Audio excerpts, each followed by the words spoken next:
This week I've been watching an adult magpie showing its two babies around the garden. The juveniles are nearly as big as the adult, but you could mainly tell the difference by their awkwardness and uselessness. The parent fed the young ones itself on the ground and then proceeded to hop over to the bird table to show them what was there. The little ones looked a bit bemused. I got the impression that they knew they should be following, but they weren't quite sure why. After that, they went trotting off across the garden to the bird's bath, where the parent showed them how to get a drink and how to splash the water around. Again, more puzzled looks from the young ones. I know I'm reading too much into their actions and expressions, but I find often that attributing human characteristics to birds and animals helps me get a better understanding of human nature and a different perspective on myself and my own actions. It was both delightful and comical to watch the goings-on of the magpies, but I know it had a serious and necessary purpose. I don't know how long young magpies stay with their parents, but whatever length of time it is, they need to be ready to make it on their own. They need to know about food and water and shelter and cleanliness and survival, otherwise they will die. Learning to be prepared is an important part of life. If someone else always does our preparation for us, then they're not really doing us any favours.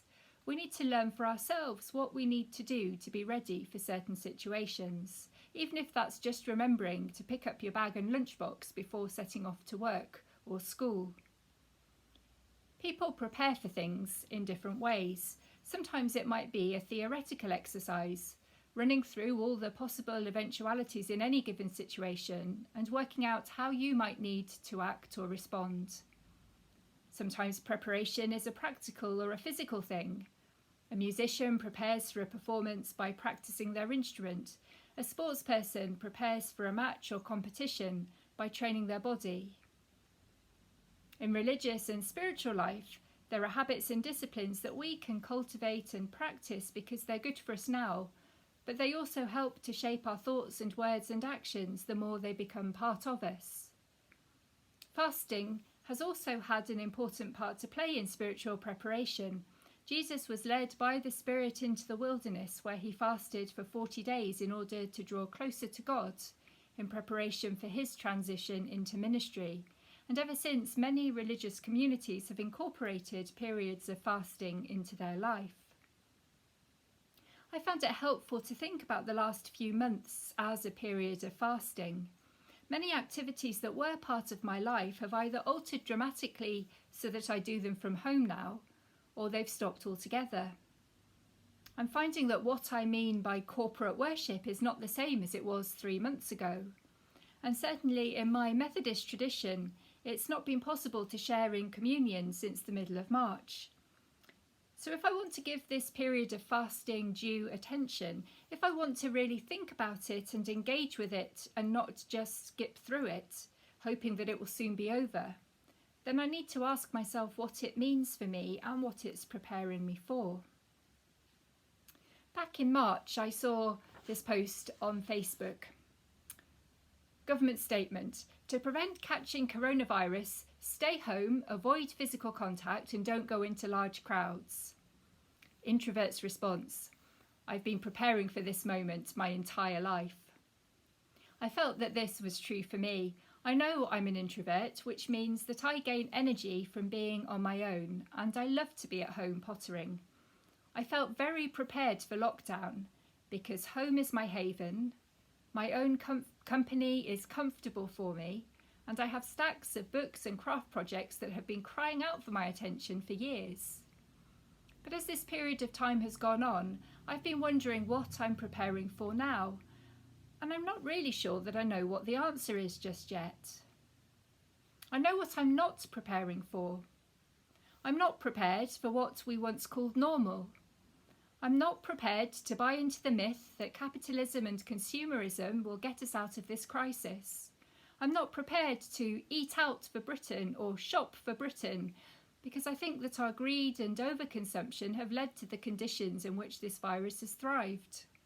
I'm not prepared to put this behind us and go back to how things were. The author Brené Brown wrote, "We will not go back to normal. Normal never was." Our pre-corona existence was not normal other than we normalised greed, inequity, exhaustion, depletion, extraction, disconnection, confusion, rage, hoarding, hate and lack.